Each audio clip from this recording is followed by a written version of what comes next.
Saya buka, Bapak Ibu semua. Assalamualaikum warahmatullahi wabarakatuh. Selamat malam Bapak Ibu semua.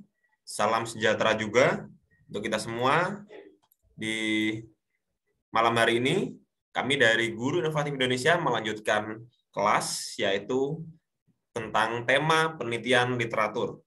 Di hari pertama sudah dibahas oleh Bapak Sunu terkait dengan konsep awal dan ide penelitian literatur, dan sudah dibahas selanjutannya materi kedua kemarin malam.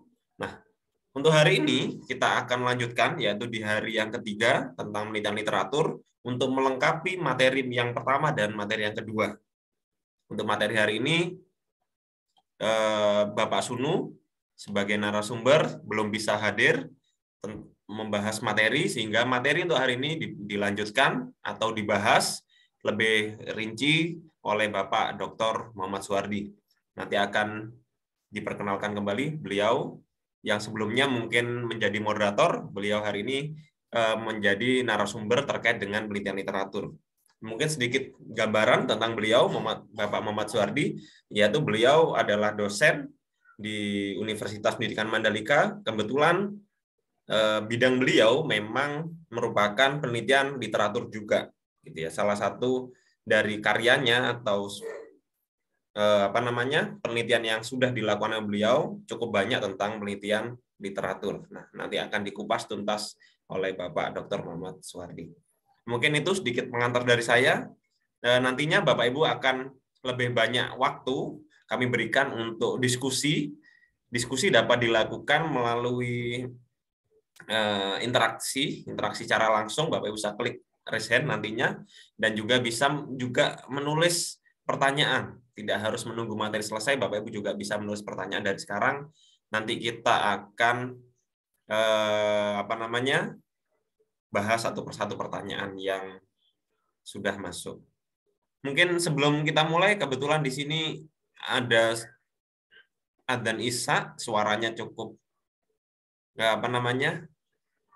kencang, mungkin minta waktunya sekitar 5 menit, Bapak Ibu. Sekitar 5 menit, kita tunggu adzan Isya selesai.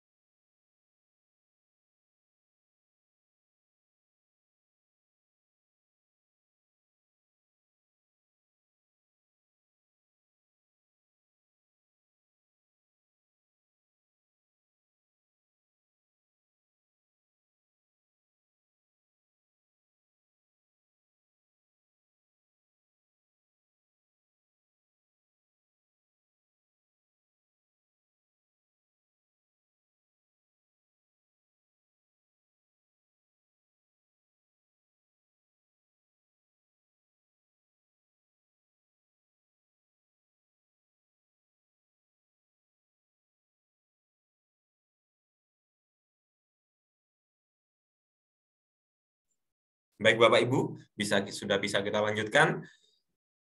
Untuk sesi yang pertama akan langsung saja saya beri kesempatan untuk Bapak Dr. Muhammad Suwardi untuk menyampaikan materi lanjutan, dan juga nantinya akan dibedah artikel tentang penelitian literatur dalam bidang pendidikan. Untuk Bapak Dr. Muhammad Suwardi, saya persilakan. Baik, terima kasih sebelumnya. Pak Randi, suara saya sudah terdengar jelas? Ya, sudah Pak. Baik, saya buka terlebih dahulu. Assalamualaikum warahmatullahi wabarakatuh. Selamat malam dan salam sejahtera untuk kita semua. Alhamdulillah pada malam hari ini kita bisa bertemu kembali pada sesi Zoom diskusi pada malam yang ketiga. Pada hari pertama dan kedua kita sudah coba untuk mengenal terlebih dahulu bagaimana penelitian literatur, kemudian bagaimana menganalisa data, dan beberapa sudah banyak sekali kita diskusikan kemarin terkait dengan penelitian literatur yang Bapak Ibu sudah ikuti dari beberapa hari yang lalu. Nah, di sana juga sudah kami berikan rekaman ataupun materi serta contoh-contoh. Mudah-mudahan sudah Bapak Ibu bisa lihat sendiri dan coba untuk menyimak kembali materi-materi yang ada.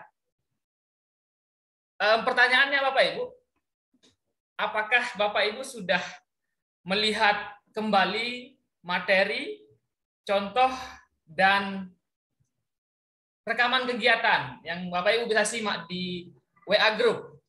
Beberapa kali sudah kami share materinya dan rekamannya. Bisa dijawab di chatting Bapak Ibu, apakah sudah dibaca? Apakah sudah disimak contoh-contohnya?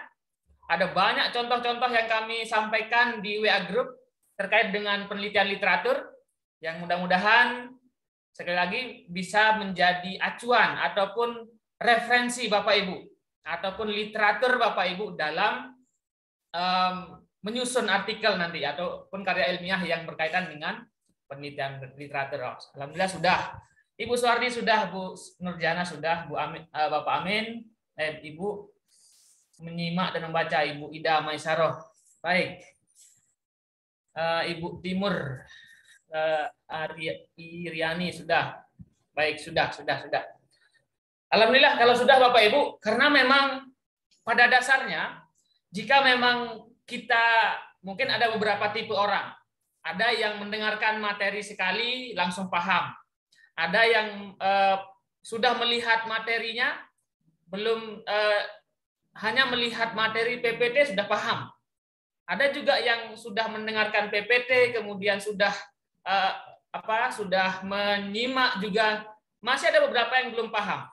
Nah, satu cara lagi Bapak Ibu bisa lihat contoh-contoh. Contoh-contohnya nyata sekali Bapak Ibu bisa lihat karya-karya, artikel-artikel yang sudah terpublikasi di jurnal ilmiah. Nah, itu salah satu cara kembali yang Bapak Ibu bisa lakukan agar lebih cepat memahami. Nah, andai pun gitu ya, andai pun belum terlalu banyak memahami dan Bapak Ibu sudah melihat materi, menyimak, kemudian diskusi.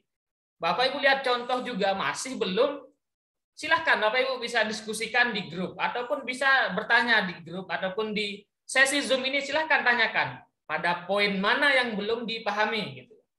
Oleh karena itu makanya kita hadir di sini untuk diskusi secara mendalam apa yang Bapak Ibu masih kurang pahami dengan penelitian literatur. Atau harus dicoba dulu nih. Nah, dicoba dulu menulis artikel karena pada sesi akhirnya nanti kita akan buka untuk 10 artikel yang akan kita publikasikan secara gratis di jurnal yang kami kelola. Nah, jadi harapannya adalah Bapak Ibu mendapatkan materi oke, kemudian Bapak Ibu mendapatkan penjelasan dan ilmunya sudah oke, lalu kami tunggu karyanya. Nah, kami sudah fasilitasi dan administratif terutama tidak perlu khawatir. Jadi semua akan kami fasilitasi seperti itu. Kita akan lanjutkan Bapak Ibu terkait dengan pembahasan. Materinya sudah sempat saya share di WA Group yang saya coba untuk rangkai kembali secara mudah dan bagi saya itu yang paling sederhana penjelasannya. Baik, saya akan sampaikan beberapa kurang lebih 30 menit dan kita akan nantinya akan bongkar atau kita akan bedah dari artikel yang terpublikasi pada Jurnal Ilmiah Nasional. Seperti itu Bapak Ibu. Baik, ini sudah share screen. Sebelumnya mungkin kita belum pernah kenalan dari awal ya, saya moderator cuman lupa saya perkenalan sepertinya. Saya Muhammad Suhari Bapak Ibu, tadi sudah diperkenalkan oleh Bapak Randi. Saya dosen juga di Universitas Pendidikan Mandalika. Saya juga editor dan reviewer jurnal yang nantinya akan kita coba untuk publikasi. Satu tips dari saya Bapak Ibu terkait dengan penelitian ini untuk secara umum ya, kita coba untuk berpikir mudah dulu ya, berpikir mudah. Penelitian itu gampang kok, menulis itu gampang ya. Kalau kita dari awal kita sudah berpikir wah berat sekali, ini begitu berat, ini berat, itu berat, ini sulit, akhirnya kita nggak jadi untuk membuat. Nah, yang pertama adalah tanamkan bahwa apa yang akan kita lakukan itu mudah. Yang penting kita memahami caranya, kita memahami tekniknya dan langkah-langkah yang sudah sangat gamblang dipaparkan dalam teori.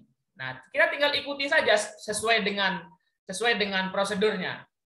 Nah, seperti itu Bapak Ibu.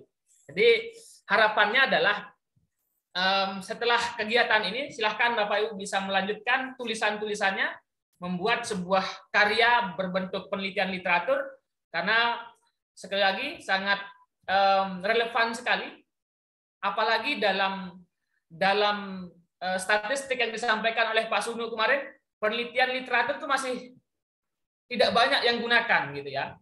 Padahal hanya mengkaji literatur saja, nggak perlu kita capek-capek ke lapangan.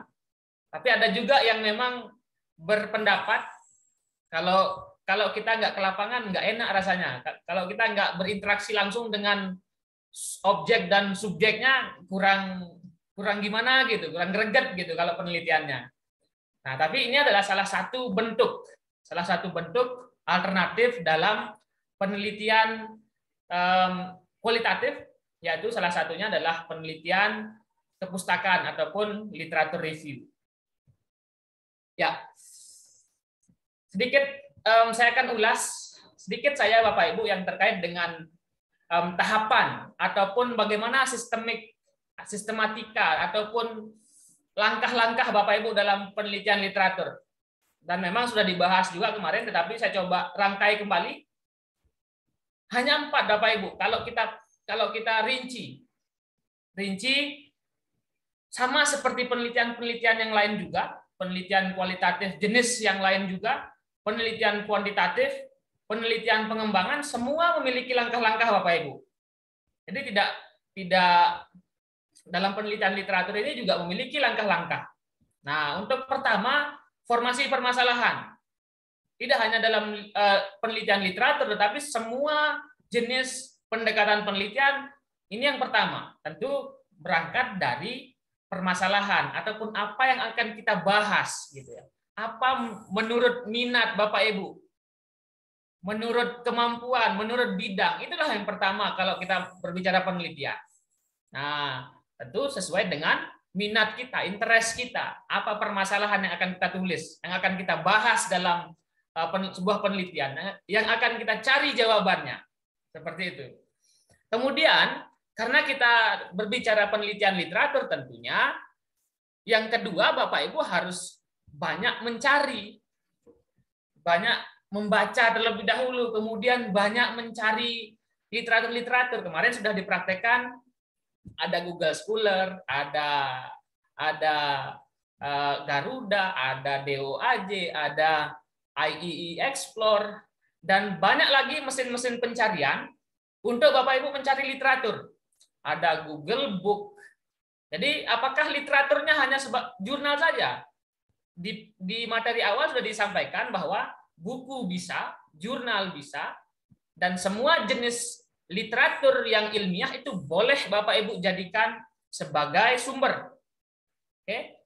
Yang pada intinya adalah semua sumber ilmiah itu boleh dijadikan sumber rujukan dalam penelitian literatur ini.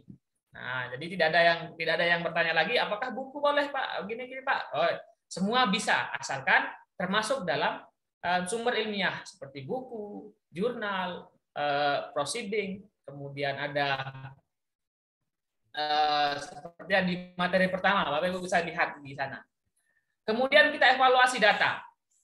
Setelah Bapak Ibu banyak sekali menemukan literatur-literatur yang sesuai gitu kan, yang sesuai, yang relevan dengan apa yang Bapak Ibu akan bahas, yang akan Bapak Ibu teliti. Kemarin sudah disampaikan beberapa tahap cara bagaimana memilah dan memilih sumber, ataupun teori misalkan di sana. Silahkan tahapan selanjutnya adalah evaluasi data. Evaluasi data ini silahkan Bapak Ibu dalam seperti penelitian kualitatif yang lain, istilahnya reduksi data. Kita pilah dan pilih mana yang masuk dalam apa yang akan kita bahas. Nah, kalau Bapak Ibu dalam wawancara itu kan banyak sekali data-data dari pembukaan, kemudian materi intinya. Kemudian dalam wawancara itu kan tidak terstruktur, banyak sekali. Nah, itulah yang Bapak Ibu pilih. Mana inti dari literatur yang Bapak Ibu kan bahas. Itu dalam evaluasi data ini. Nah, itu yang Bapak Ibu pilih sesuai dengan apa yang Bapak Ibu teliti ataupun bahas. Ini maksudnya evaluasi data itu. Dan terakhir, analisis dan interpretasi. Nah, inilah yang Bapak Ibu harus lakukan selanjutnya. Apakah Bapak Ibu akan meringkas dalam penelitian literatur? Ada beberapa teknik. Nanti akan saya paparkan sedikit. Yang pada dasarnya kita akan cari ini. Kita akan cari makna yang benar, ataupun kita akan cari kesimpulannya berdasarkan teori-teori yang ada, berdasarkan penelitian-penelitian yang ada. Kemudian kita simpulkan. Nah, di sini kita simpulkan, Bapak Ibu. Sama semua dalam penelitian, jenis penelitian apapun sama. Nah, gitu. Sama juga dalam penelitian pengembangan, penelitian kualitatif itu memiliki tahapan yang hampir 80% sama. Perbedaannya adalah pada bagian kedua di sini. Kita lebih banyak mencari literatur, sumber-sumber. Namanya juga penelitian kepustakaan gitu ya. Penelitian yang bersumber dari bahan-bahan pustaka. Nah, jadi cukup Bapak Ibu duduk manis di meja, kemudian siapkan kuota, download artikel-artikel yang sesuai dengan Bapak Ibu bahas, kemudian download buku-buku yang ada. Di Google Book itu ada banyak sekali buku-buku, jutaan buku yang ada di sana. Di Google Scholar ada jutaan artikel ataupun jurnal yang Bapak Ibu bisa download sesuai dengan minat Bapak Ibu. Ya. Nah, sedikit saya akan paparkan bagaimana teknik ataupun apa yang Bapak Ibu lakukan gitu dalam penelitian literatur ini. Kan kita sudah mengumpulkan tuh banyak sumber-sumber. Apa yang akan kita lakukan? Nah, yang pertama ada compare. Kemudian ada kontras. Ada Bapak Ibu criticize, mengkritik. Ini kita akan membandingkan. Ya, ini kita akan mencari perbedaannya, kontras. Kemudian kita akan mencari, kita sebagai penulis akan mengkritik, kemudian akan mencoba untuk mensintesis gitu ya, menyimpulkan, kemudian akan kita cari benang merahnya seperti apa, summarize. Nah, ini 5 ini yang mungkin Bapak Ibu bisa ambil salah satu, salah duanya, 2 bagian, kemudian Bapak Ibu bisa ambil 3 bagian, it's okay, dalam penelitian literatur itu boleh. Apakah Bapak Ibu akan banyak melakukan sintesis atau mencari kesimpulan? Boleh. Dalam satu penelitian literatur itu tidak. Apakah harus semua, Bapak? Tidak, Bapak Ibu. Apakah Bapak Ibu hanya mencari perbedaan nanti antara literatur satu dengan literatur lain? Mungkin Bapak Ibu mencari perbedaan di sana. Nah, gitu ya. Apakah Bapak Ibu nantinya akan mencari kesimpulan? Nah, ini silahkan, tergantung Bapak Ibu. Nah, kalau kita berbicara ideal gitu ya. Kalau kita berbicara ideal ya seperti mungkin di materi-materi sebelumnya, ideal sekali harus 100, 200 artikel yang harus kita kaji dulu. Baru kita bisa menulis. Tetapi sekali lagi kita coba semua ini mudah gitu ya Bapak Ibu. Seperti yang disampaikan kemarin malam, ya cukuplah 10 lah Bapak Ibu ya. 10 artikel yang sesuai dengan apa yang Bapak Ibu kaji, kemudian Bapak Ibu tulis. Jadi tidak perlulah sampai 100, 200 gitu. Untuk kita sebagai pemula, nah, agar terlihat dulu nih karyanya Bapak Ibu, cukuplah 10 artikel, 10 sumber utama Bapak Ibu pakai. Nah, silakan kemudian ditulis. Kalau masih terasa berat 10 jurnal, ya kurangi 9 gitu dah ya. Boleh. Yang penting karyanya Bapak Ibu jadi dulu. Nanti kalau kita sudah terbiasa mencari sumber, terbiasa menulis, baru kita tingkatkan target kita. Nah, sama seperti dengan publikasi Bapak Ibu. Kalau kita baru pertama nulis, jangan dulu deh nyari yang jurnal terakreditasi lah, Scopus gitu ya. Padahal baru pengalaman pertama menulis artikel. Jangan apa ya? Kita mulai dari bawah dulu. Nah, cari jurnal-jurnal yang biasa dulu ya, yang nasional ber-ISSN. Kemudian barulah kalau sudah oke nih di jurnal nasional ISSN, kita tingkatkan lagi ke jurnal nasional misalkan. Terakreditasi juga ada tingkatannya lagi. Ada banyak tingkatan jurnal Bapak Ibu. Jadi kita coba yang paling standar dulu. Nah, kalau kita sudah tembus itu, barulah kita naikkan keinginan ataupun grade kita. Nah, saya sudah mapan nih. Saya sudah S2, S3 ya, boleh kita naikkan minat kita ataupun standar kita, gitu ya. Nah, kita coba satu persatu ya. Kita mencari kesamaan dari literatur-literatur yang ada. Ini bisa Bapak Ibu lihat contohnya dan bisa juga dilihat di materi yang saya share kepada Bapak Ibu semua. Nah, misalkan ada dua penelitian yang hampir sama gitu ya. Hasilnya hampir sama. Itulah yang Bapak Ibu compare. Nah, Bapak Ibu seperti ini. Hasil penelitian yang dilakukan oleh Suhardi 2010 menyatakan apa? Bahwa seperti ini gitu ya. Hasil belajar menggunakan model ini kan sudah banyak tuh penelitian-penelitian. Bahkan sampai jenuh kadang kalau ada istilah variabel jenuh itu.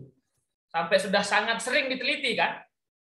Yang meneliti hasil belajar itu 1 juta, 2 juta sudah artikel. Itu sangat banyak sekali.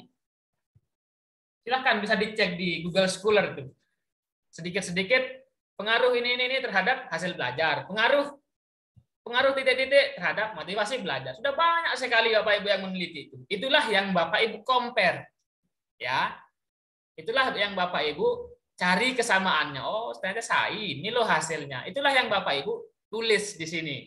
Apa kesamaan dari hasil-hasil penelitian itu dari Suhardi, dari Sapoy, dari Salton? Oh, ternyata ada kesamaan. Hal ini sejalan dengan hasil-hasil penelitian sebelumnya yang dilakukan oleh, nah itu contohnya. Lalu yang kedua, mencari perbedaan. Nah, kalau mungkin Bapak Ibu membuat sebuah penelitian literatur yang banyak mengkaji perbedaan, it's okay, boleh. Karena itu salah satu teknik juga dalam penelitian literatur. Kita cari perbedaan. Nah, ada hal yang bertentangan dari hasil penelitian satu dengan yang lain. Apa perbedaannya? Itulah yang Bapak Ibu tulis. Perbedaan antara hasil penelitian yang menggunakan ICT ini. Kemudian ada juga penelitian ICT yang menggunakan mungkin ada sedikit tambahan. Tentu hasilnya juga akan berbeda mungkin dalam teori itu. Itulah yang Bapak Ibu bahas dalam perbedaan ini atau kontras. Lalu ada kita memberikan kritik ataupun pandangan kita dalam teori. Apa yang kita temukan dalam artikel, dalam hasil penelitian itu, kita jelaskan. Kita akan memberikan sebuah pandangan ataupun kritik terhadap teori ini. Oh, mungkin dalam e-learning kan, menurut hasil penelitiannya Hadi ini, ternyata tidak dapat membantu siswa misalkan. Nah, gitu ya, dibandingkan tidak menggunakan e-learning. Nah, mungkin tetapi di teori ataupun hasil penelitian ini tidak dijelaskan gitu kan. Tidak dijelaskan berapa banyak sampel yang digunakan ataupun tidak rinci sampelnya berapa siswa, jenis kelaminnya apa, tingkat ekonominya berapa gitu kan. Sehingga ya bisa saja berpengaruh terhadap penggunaan e-learning gitu. Nah, ini juga bisa Bapak Ibu sebagai penulis ataupun peneliti tentu kita harus lakukan ini. Nah, lalu kita menyimpulkan. Nah, ini biasanya Bapak Ibu sudah sangat biasalah gitu ya. Menurut kita cari satu teori, satu hasil penelitian, satu konsep yang ada dari teori-teori yang ada. Nah, dari pendapat-pendapat ataupun hasil penelitian tersebut bisa Bapak Ibu simpulkan gitu ya. Dari kedua pendapat tersebut gitu kan. Nah, itu boleh. Dan seharusnya dalam semua penelitian seperti itu dalam mengkaji sebuah literatur. Jadi tidak hanya sekedar menyampaikan satu teori ataupun satu hasil penelitian, tapi juga Bapak Ibu menyimpulkan sebagai penulis ataupun peneliti. Nah, kita akan kemudian terakhir kita akan meringkas ataupun memparafrase istilahnya. Kita coba untuk melihat teori. Mungkin ada teori ataupun hasil penelitian yang sangat panjang seperti ini. Kurang lebih mungkin parafrase lah seperti ini ya.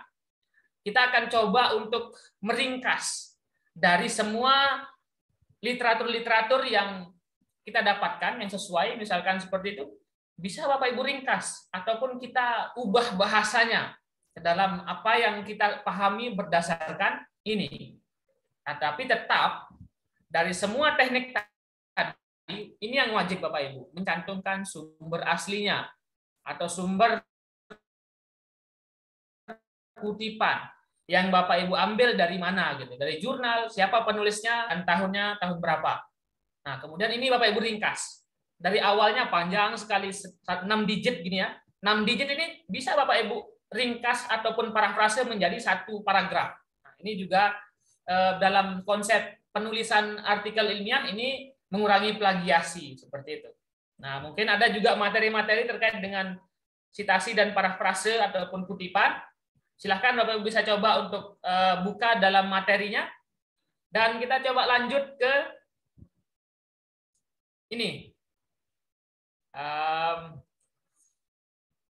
Nanti Bapak Ibu ketika sudah selesai dari sini, coba Bapak Ibu yang ini. Yang pertama, tentukan apa yang Bapak Ibu ingin bahas.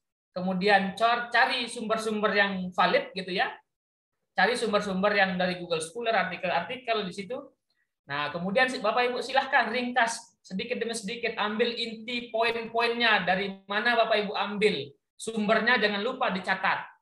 Lalu silahkan pelajari contoh-contoh artikel penelitian literatur. Nah, kemudian silahkan dipelajari juga bagaimana teknik kutipan. Karena ini adalah dasar Bapak Ibu dalam menulis sebuah kutipan. Apakah itu kutipan langsung, kutipan panjang, kutipan pendek, itu silahkan dipelajari. Dan biasanya Bapak Ibu sudah banyak dari dulu kita sudah pelajari terkait dengan kutipan ini, yang bagi saya pribadi Bapak Ibu, kutipan ataupun menuliskan sumbernya, rata-rata kita yang salah itu menulis sumber, kadang tidak konsisten Bapak Ibu. Ketika kita menuliskan sumber, di teks yang kita tulis itu kita sudah menulis sumbernya, misalkan Suhardi 2020, ya. Ternyata pas dicek dalam daftar pustaka nggak ada. Nah, itu yang kadang yang sering. Kalau kemampuan kita mengutip yang meringkas tadi itu sudah bagus semua Bapak Ibu, rata-rata hampir 90% itu sudah bagus. Tetapi ketika melihat antara kutipan yang dilakukan di naskahnya dengan daftar pustaka nggak sesuai. Nah, yang Bapak Ibu harus perhatikan adalah kesesuaian antara sumber kutipan yang ada pada naskah dan daftar pustaka, itu harus sinkron. Begitu juga sebaliknya. Kadang banyak nih Bapak Ibu yang menuliskan daftar pustaka Suhardi M 2020. Judul bukunya apa gitu di daftar pustaka. Ternyata ketika dicek di naskahnya nggak ada gitu. Ini yang Bapak Ibu harus perhatikan betul dalam menulis sebuah karya tulis ilmiah. Nah, baik, kita lanjutkan Bapak Ibu ya. Sedikit kita akan bedah artikel. Kita akan coba menyusun bagaimana artikel itu disusun dan dipublikasi dalam jurnal ilmiah. Kemarin sudah banyak dibahas Bapak Ibu terkait dengan sempat saya singgung juga terkait dengan publikasi, yang pada kelas ini juga kami akan menyediakan artikel literatur yang Bapak Ibu bisa publikasikan. Nanti akan kami sampaikan pengumumannya di WA Group. Oke. Sebelumnya mungkin ada beberapa istilah Bapak Ibu ini. Istilah yang sering Bapak Ibu dengar, tetapi kadang kita masih salah gitu ya. Ada istilah laporan, ada artikel, ada jurnal, ada sitasi, ada parafrase. Ini sering tertukar gitu ya antara laporan dengan artikel. Nah, laporan ini seperti contohnya laporan PTK, skripsi, tesis, disertasi, ini adalah laporan penelitian. Contohnya saja ya gitu. Yang memang merupakan hasil penelitian gitu kan, hasil penelitian yang dokumen lengkap di sana. Lalu artikel ini biasanya berupa saduran dari laporan penelitian. Kemudian bisa juga langsung menyusun artikelnya. Yang penting sudah ada data penelitiannya, sudah ada. Kemudian silahkan ditulis. Nah, artikel ini biasanya terbatas untuk jumlah halamannya. Sampai dengan maksimal biasanya 15 halaman, Bapak Ibu. Nah, ini yang memiliki semua ini memiliki sistematika ataupun cara penulisan tersendiri. Nah, biasanya kalau laporan ini mengikuti pedoman penulisan di kampus misalkan, mengikuti pedoman di angka kredit misalkan. Kalau artikel ilmiah ini mengikuti aturan pada jurnal ilmiah. Nah, ini ada aturan tersendiri yang Bapak Ibu akan tulis. Nah, jurnal inilah yang Bapak Ibu sebagai media untuk publikasi. Artikel dipublikasi pada jurnal ilmiah. Nah, jangan salah-salah bahasa ya, ataupun Pak saya ingin publikasi jurnal gitu ya. Nah, padahal artikel yang akan dipublikasi pada jurnal ilmiah yang dikelola oleh publisher. Apakah kampus, apakah lembaga seperti kami, kita mempublikasi jurnal ilmiah. Kemudian ada sitasi ataupun kutipan. Nah, sama seperti yang saya sampaikan tadi, kutipan dalam naskah. Nah, sumbernya dari apa? Gitu ya. Dari jurnal, dari buku gitu. Kemudian parafrase ini teknik bagaimana Bapak Ibu mengubah bahasa yang Bapak Ibu dapatkan dalam satu artikel ataupun literatur yang silahkan Bapak Ibu ubah bahasanya, tetapi tidak untuk maknanya. Banyak kalimat-kalimat yang Bapak Ibu bisa rubah. Nah, gitu. Apakah itu boleh? Boleh. Apakah harus menuliskan sumber aslinya? Itu wajib. Boleh Bapak Ibu rubah bahasanya dengan mungkin mengganti sinonim, mengganti kata ganti gitu kan, mengganti struktur kalimat dengan kalimat yang baru dan maknanya sama gitu ya. Itu boleh sekali dilakukan dalam artikel agar tidak terindikasi plagiat. Nah, ini bahasan tersendiri dalam publikasi kalau plagiat itu seperti apa. Nah, itu yang kita harus ketahui sedikit. Nah, dalam artikel ilmiah Bapak Ibu yang dipublikasi dalam jurnal ilmiah tentunya ada memuat ke 5 bagian ini. Ada pendahuluan, ada metodenya apa, kemudian hasilnya apa, diskusinya apa, dan kesimpulannya apa. Nah, ini Bapak Ibu sistematika utamanya. Nah, ini Bapak Ibu, dalam semua jenis penelitian ya, tidak hanya penelitian literatur, semua jenis artikel ilmiah yang dipublikasi pada jurnal ilmiah, ini ditegaskan ya, semua bentuk artikel ilmiah yang Bapak Ibu ingin publikasikan pada jurnal ilmiah, ya, rata-rata memiliki hampir 95% poin ini sama. Mungkin kalau hanya ada perbedaan pada sistematika jurnal yang satu dengan yang lain, mungkin hanya di bahasa mungkin. Ada yang menggunakan abstraknya Indonesia saja, ada yang Inggris saja.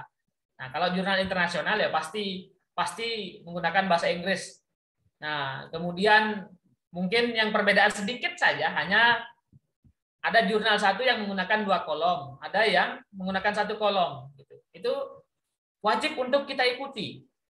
Nah, karena sistematika ataupun tata tulis dalam artikel itu wajib dan mutlak untuk diikuti. Bagaimana kalau tidak diikuti? Nah, tentu akan ditolak. Sama seperti skripsi ataupun tesis Bapak Ibu, ketika tidak mengikuti aturan di kampusnya, ya tentu akan ditolak sama pembimbing, apalagi nggak akan mungkin bisa ujian dan lulus gitu. Tentu kita akan harus ikuti yang aturan dari si jurnal itu. Nah ini. Tetapi memang hampir 95% ini yang harus ada. Nah, lalu untuk penelitian literatur bagaimana? Ya seperti ini juga. Nah, dari judul artikelnya tidak lebih dari 20 kata misalkan. Nah, kemudian abstrak tidak lebih dari 200 kata atau 250. Ini tergantung dari jurnal tujuan. Nanti kita akan bahas sedikit template untuk jurnal tujuan kita. Kemudian judul penulis, judul mungkin ini dia tersambung.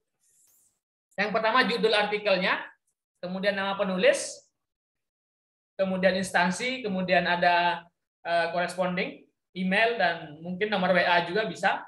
Kemudian ada empat tadi ya, 4 isi dari artikel, dari pendahuluan, metode, hasil dan pembahasan, kesimpulan, dan data pustaka.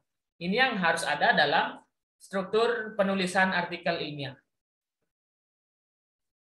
Baik, sedikit kita akan bahas lagi terkait dengan penelitian literatur. Kita back to penelitian literatur. Kemarin sudah dibahas oleh Bapak Sunu. Nah, ini langsung saya ambil dari artikelnya Pak Sunu ini, yang kemarin. Dalam artikelnya, dalam artikel dalam bagian abstrak, nah ini kita mulai dari judul. Judulnya seperti yang saya bilang tadi tidak lebih dari 20 kata. Oke. Lalu nama penulisnya siapa? Nah, nama penulisnya ini penulis tanpa gelar. Ya, meskipun Bapak Ibu ada gelar non formal ataupun formal tidak perlu ditulis. Apakah gelarnya profesor, apakah gelarnya haji, itu tidak perlu ditulis. Cukup nama aslinya saja, Muhammad Suhardi gitu ya. Tidak perlu tulis doktor sampai gelar-gelar yang lain gitu. Oke. Lanjut ke instansi ataupun afiliasinya. Instansi Bapak Ibu mana? Nah, di SDN 1 baru gitu kan. SDN 1 Surabaya gitu ya. SDN SMP terserah dari mana instansi Bapak Ibu. Bisa ditulis sampai lengkap. Tidak hanya sampai nama SD-nya saja, tulis juga misalkan kabupatennya mana, provinsi apa gitu ya. Boleh ditulis supaya lengkap. Karena kadang kita nggak tahu SMP ini di mana posisinya gitu kan. Karena banyak yang menggunakan nama daerah, jadi silahkan ditulis sampai lengkap. Oke, kemudian nama alamat emailnya. Lalu isi dari abstrak itu Bapak Ibu, ini yang harus muncul. Ada tujuan penelitiannya. Nah, makanya saya gunakan penelitian literaturnya Pak Sunu karena saya anggap lengkap di sana. Nah, tujuan penulisannya apa? Untuk memahami, menjelaskan gitu ya. Apa inti dari yang Bapak Ibu akan tulis pada penelitian literaturnya. Nah, inilah penelitian literatur Bapak Ibu. Kemudian metodenya yang warna hijau. Metodenya apa? Nah, ini menggunakan studi kepustakaan atau studi literatur gitu ya. Kemudian data yang diperlukan dihimpun melalui kajian teks, selanjutnya dianalisis dengan teknik analisis isi. Oke. Ini adalah metode yang digunakan. Dan ini wajib Bapak Ibu cantumkan dalam artikel penelitian literaturnya. Lalu apa hasil dan kesimpulannya? Nah, hasilnya apa? Berdasarkan studi literatur yang menunjukkan bahwa upaya pembinaan, nah ini adalah kesimpulan. Hasil dan kesimpulan dari studi literatur yang digunakan. Kita masih, kita lihat lagi. Lalu kata kunci. Nah, kata kunci ini bisa kata-kata atau bisa parafrase yang menggambarkan apa yang kita teliti. Nah, ini ya, Bapak Ibu. Jadi apa yang Bapak Ibu teliti inilah kata kuncinya, pembinaan dan pengembangan. Ini kata kuncinya. Ada profesionalisme guru. Oke. Revolusi industri. Ini istilah-istilah yang menjadi kunci dalam penelitian ini. Ingat ya, isi abstrak itu seperti ini. Jangan sampai Bapak Ibu menulis artikel isinya macam-macam nanti. Jadi cukup fokus pada tujuan penelitiannya apa, tujuan penulisannya apa, metodenya apa, kemudian hasil dan kesimpulan. Ini intinya. Lalu kita coba langsung to the point ya, kita lihat template jurnal dan contoh penelitian literatur yang lengkap.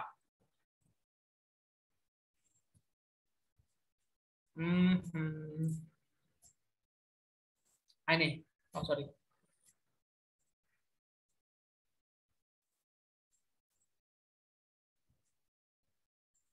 Saya share screen kembali.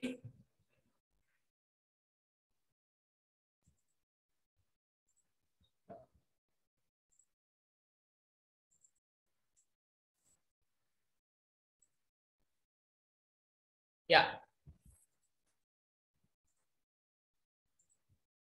Ini Bapak Ibu, template jurnal yang kita tuju. Nah, ini rata-rata semua artikel yang saya sebutkan tadi, semua jurnal itu hampir 90% yang sistemnya sama. Hampir ya 95% deh. Konsep ataupun tata tulis dalam sebuah artikel ilmiah itu sama semua Bapak Ibu. Hampir 95%. Yang 5% itu hanya berbeda, mungkin dia menggunakan huruf apa gitu. Kalau kita Times New Roman gitu ya. Times New Roman 12 gitu kan. Ada yang menggunakan 10 ataupun 11. Itu harus diikuti juga. Nah, yang center bold ini juga harus diikuti. Jangan sampai kita tulis judul ini macam-macam gitu kan. Kemudian maksimal 15 kata ataupun 20 ya sebenarnya. Revisi sedikit, 20 kata.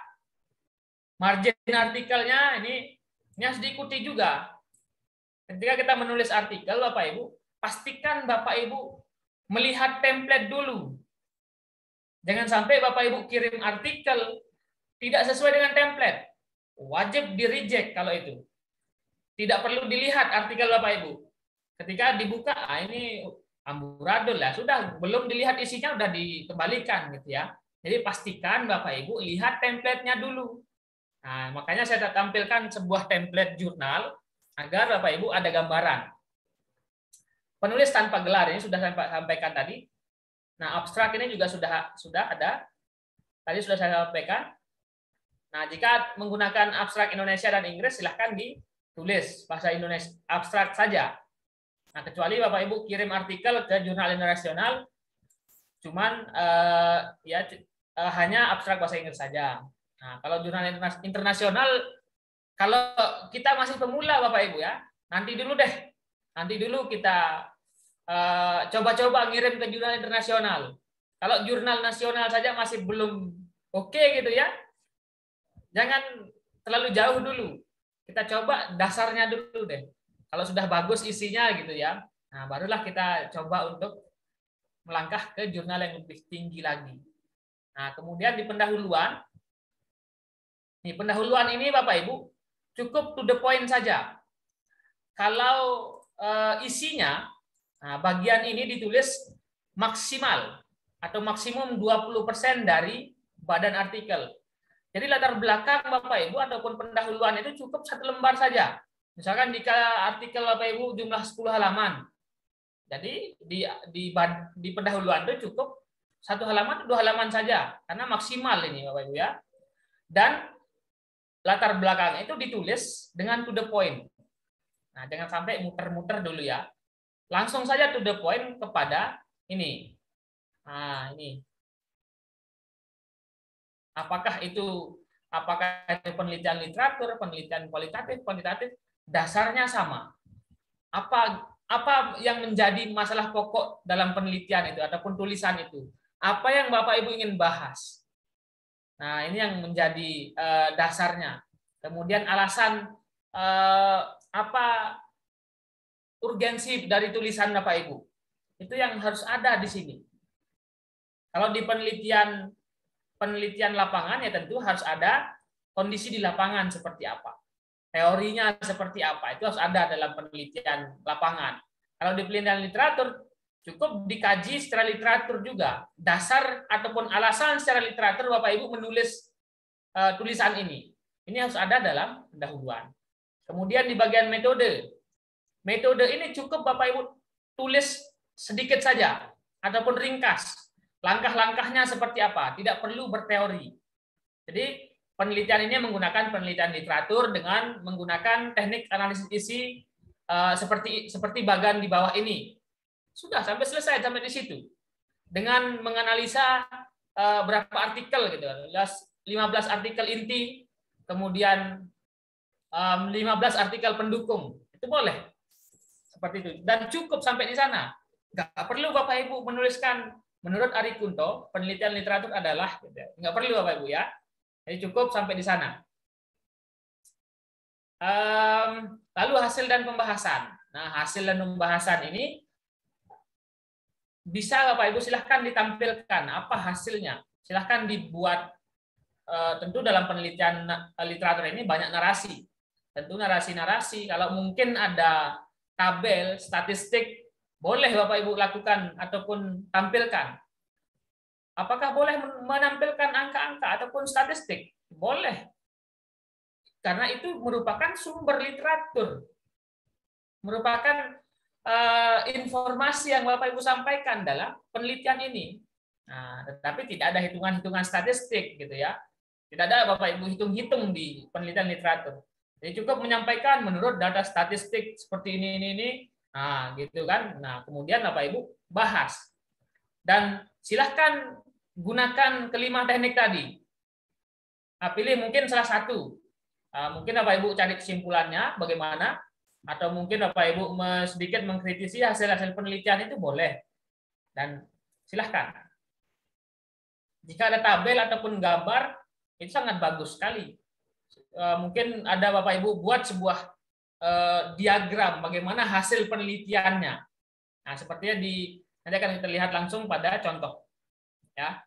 Kemudian dalam pembahasan juga wajib ada. Kadang sudah banyak ini kita tampilkan literatur pada pendahuluan gitu ya. Ternyata di pembahasannya enggak.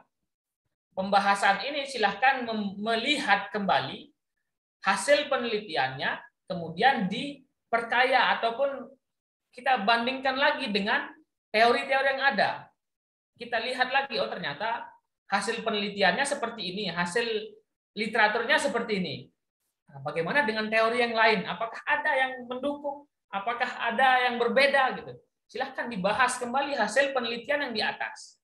Nah, kemudian kesimpulan. Nah, kalau kesimpulan mungkin tidak terlalu ini ya. Kesimpulannya tentu Bapak Ibu tidak hanya sekedar mengulang gitu, tidak mengulang hasil penelitian, tetapi makna dari hasil penelitian Bapak Ibu silahkan disimpulkan di sini. Makna intinya gitu ya. Jadi tidak mengulang data yang di atas, tetapi makna dari hasil penelitian dan pembahasan itu yang ditulis di kesimpulan. Kemudian daftar pustaka. Ini catatan sedikit juga dalam penelitian literatur ataupun penelitian yang lain. Karena hampir mungkin 98% deh. Ini enggak 95% lagi. Hampir 98% penulis itu enggak memperhatikan ini. Enggak memperhatikan cara menulis daftar pustaka yang benar. Padahal pelajaran ini dari SMP mungkin kita pelajari ya. Menulis nama dibalik gitu kan. Kemudian kalau menggunakan singkatan harus konsisten gitu. Kemudian setelah setelah nama penulis gitu ya, ada judul buku ataupun judul artikel gitu kan. Nah, apakah dimiringkan gitu kan? Ini kadang tidak diperhatikan. Nah, ini di materi yang sudah kami share, ada cara penulisan daftar pustaka yang baik dan benar, saya sampaikan di sana. Itu contoh-contoh. Kemudian ada juga cara pengutipan. Nah, itu kutipan. Ada, bisa dibaca-baca Bapak Ibu.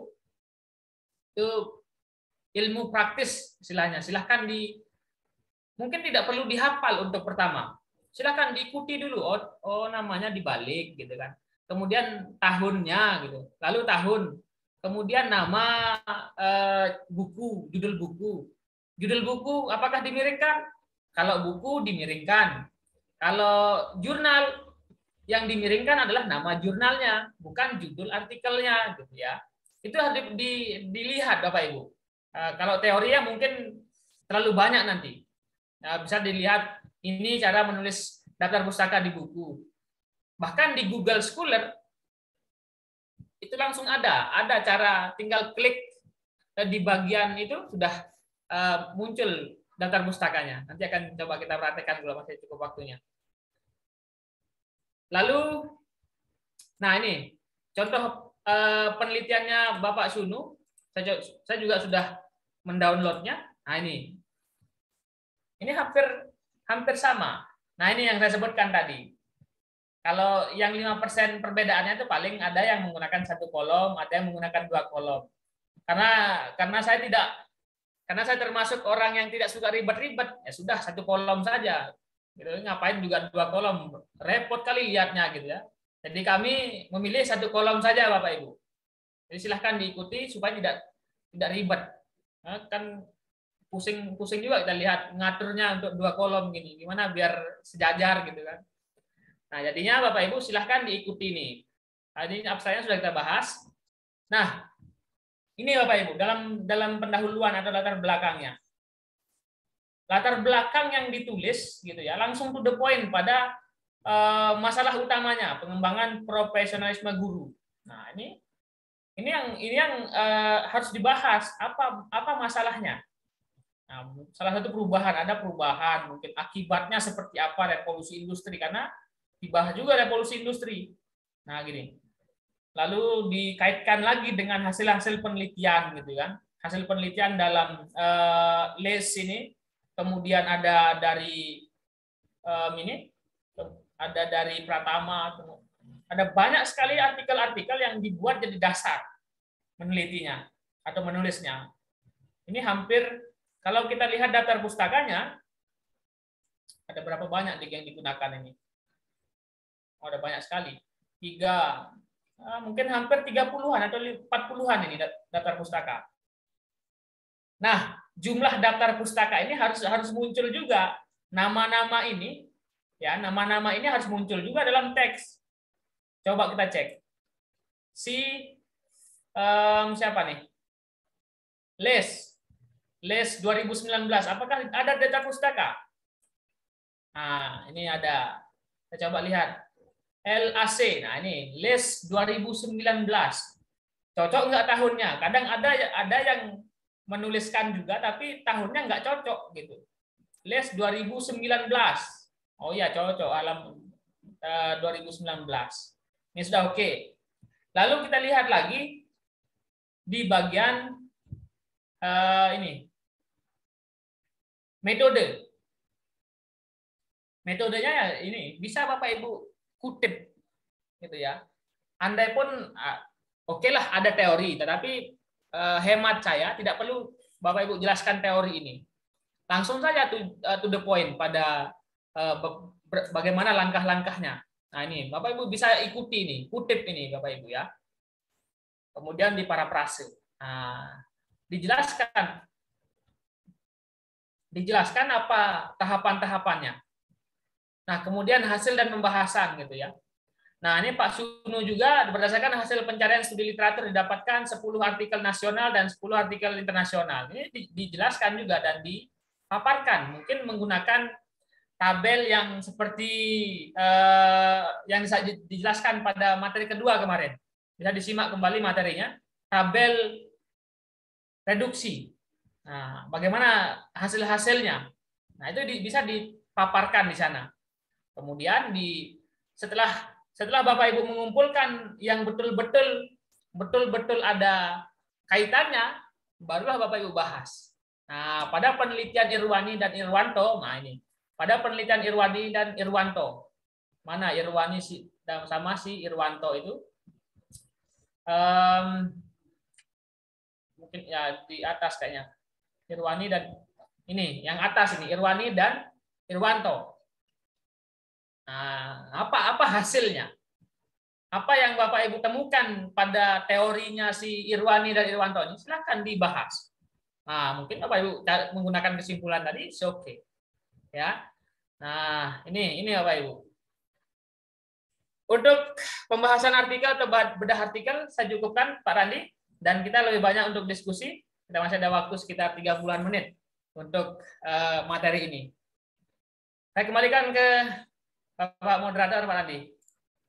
Baik, terima kasih penyampaian materinya Bapak Dr. Suhardi. Cukup lengkap sekali, mereview juga dari materi awal serta membahas literatur dari sebuah artikel. Nah, kita lanjutkan untuk sesi berikutnya, masih ada sekitar 30 menit Bapak Ibu bisa bertanya. Silakan yang ingin bertanya secara langsung, Bapak Ibu bisa klik tombol raise hand atau angkat tangan secara tombol ya Bapak Ibu. Jangan melambai di kamera karena tidak terlihat. Ya silakan bisa klik tombol raise hand, kami akan buka mikrofonnya, bisa bertanya secara langsung ya. Atau Bapak Ibu juga bisa menulis pertanyaannya di kolom chat, nanti akan kita bahas satu persatu.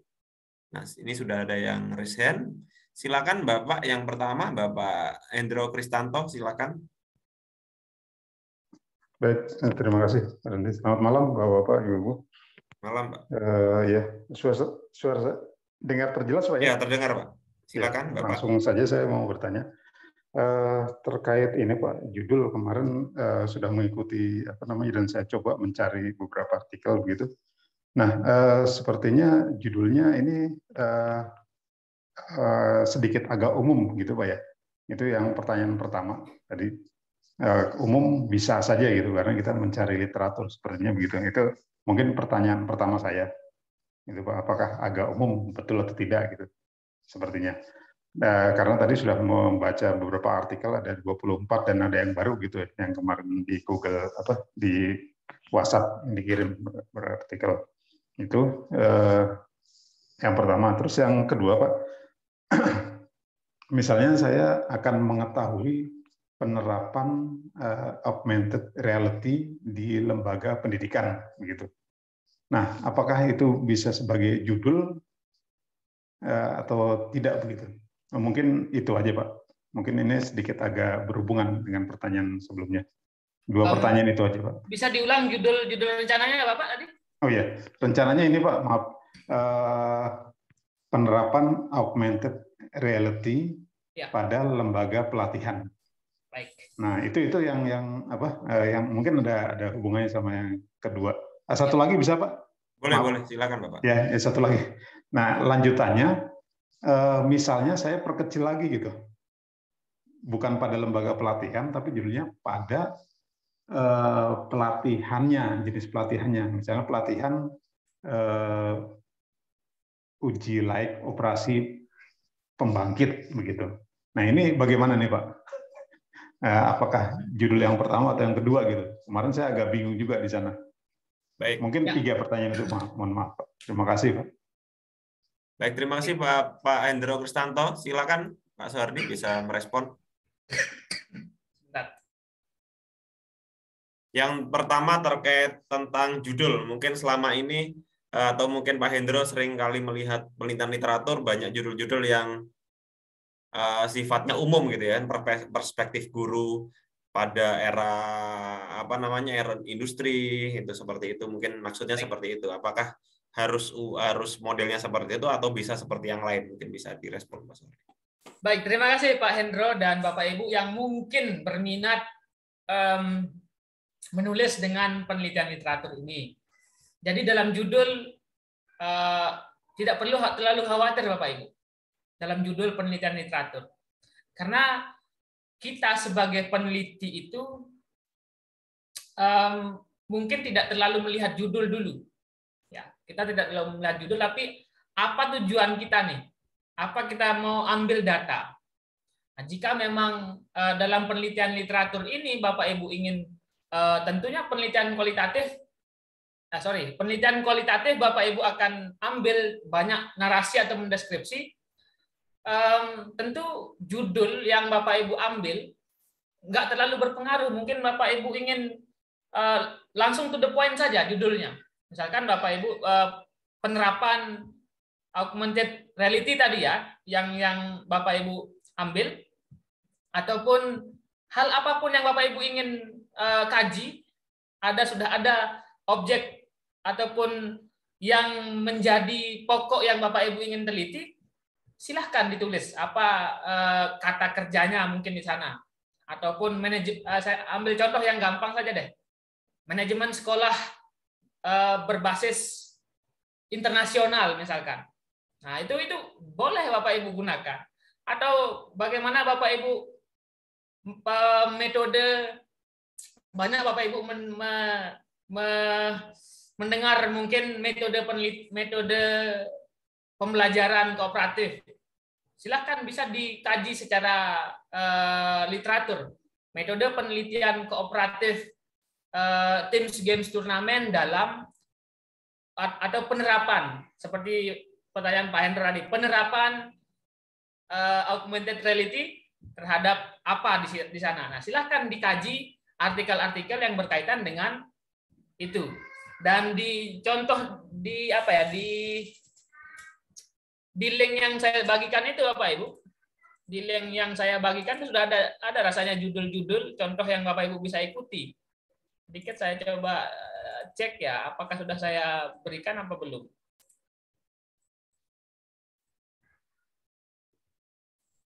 Contoh judul, ya. Saya penasaran, sorry. Modul ini ya Bapak Ibu. Contoh judul lah, udah ada ternyata. Nah, silakan Bapak Ibu bisa analisa, di sini sudah ada nih. Manajemen SDM dalam mengembangkan strategi pembelajaran era new normal. Ini boleh Bapak Ibu gunakan ataupun dikaji. Kan sudah jelas di sini variabel ataupun objek yang Bapak Ibu ingin kaji secara literatur. Nah, lalu peran pustakawan. Nah, peran pustakawan ini silakan cari literaturnya, sangat banyak sekali, apalagi di perguruan tinggi gitu ya. Nah, terserah Bapak Ibu, yang penting sudah ada objek, sudah ada bagian ataupun pokok yang Bapak Ibu ingin teliti. Itu kurang lebih Pak Rali, nanti kita bisa diskusikan kembali. Baik, begitu Bapak Ibu. Yang jelas Bapak Ibu untuk judul biasanya ditetapkan terakhir menyesuaikan dengan literatur ya yang akan Bapak Ibu kupas ya, Bapak Ibu bahas pada artikel literatur dari Bapak Ibu sendiri. Nah, mungkin kita lanjut dulu. Yang berikutnya silakan Bapak Samsul Gufron untuk bertanya secara langsung. Ya, terima kasih. Saya bertanya mengenai penulisan daftar pustaka ya. Saya lihat tadi daftar pustaka ini juga banyak yang salah. Kalau misalnya kalau kita melihat dari Mendeley langsung, otomatis kebanyakan penulisan judul, terutama judul buku atau judul artikel itu banyak yang salah. Yang saya tanyakan, kalau judul itu berasal dari bahasa Inggris itu. Kalau memang saya dari bahasa Indonesia, jadi judul itu kan judul harus ditulis dengan huruf kapital pada awal setiap kata, kecuali kata-kata seperti di, ke, dari, dan yang untuk. Di, ke, dari itu termasuk preposisi atau kata depan, dan yang untuk itu termasuk konjungsi atau kata penghubung. Apakah itu juga berlaku jika judulnya berupa bahasa Inggris? Ya, itu yang saya kadang-kadang bingung. Kadang-kadang saya makan kalau bahasa Inggris juga, kalau itu preposisi atau konjungsi, saya tulis dengan kecil juga huruf awal setiap katanya. Terima kasih. Baik, terima kasih Bapak Samsul. Mungkin bisa direspon Pak Sordi. Sedikit saya berikan informasi umum kepada Bapak Ibu. Ketika Bapak Ibu mengutip kan banyak jurnal-jurnal yang Bapak Ibu kutip di Google Scholar, kadang di DOAJ ataupun di buku. Nah, ini silahkan coba dibuka Google Scholar agar nggak pusing dengan teknik menuliskan daftar pustaka ataupun kutipan di teksnya.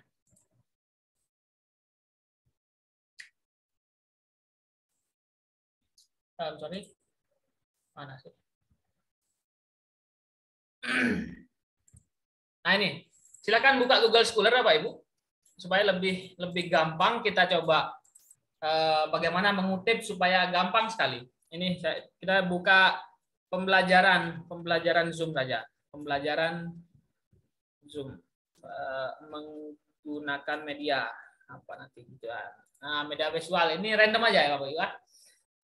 Nah, ketika Bapak Ibu mengutip ataupun mendownload sebuah jurnal, kalau Bapak Ibu menggunakan aplikasi Mendeley, aplikasi Zotero dan lain sebagainya, mungkin banyak ya, ataupun mungkin saran saya kalau tidak terlalu paham menggunakan aplikasi itu tidak usah digunakan.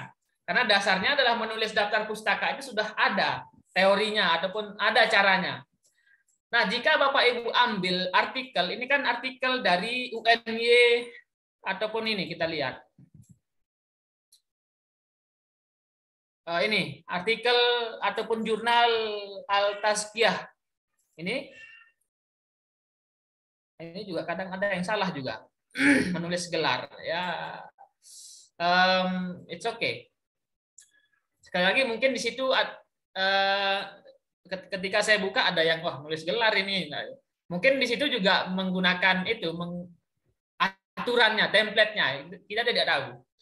Nah, ini kan sudah Bapak Ibu tulis nih ya. Nah, lalu Bapak Ibu ingin kutip tulisannya Bapak Haris Budiman. Nah, jangan lupa ketika Bapak Ibu mendownload sebuah artikel, langsung saja dicari ataupun ambil kutipannya. Langsung dikutip di sini di Google Scholar.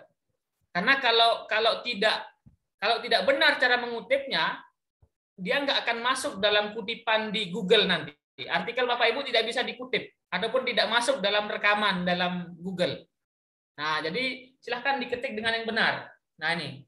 Jadi nggak perlu Bapak Ibu akan capek-capek, langsung copy paste saja.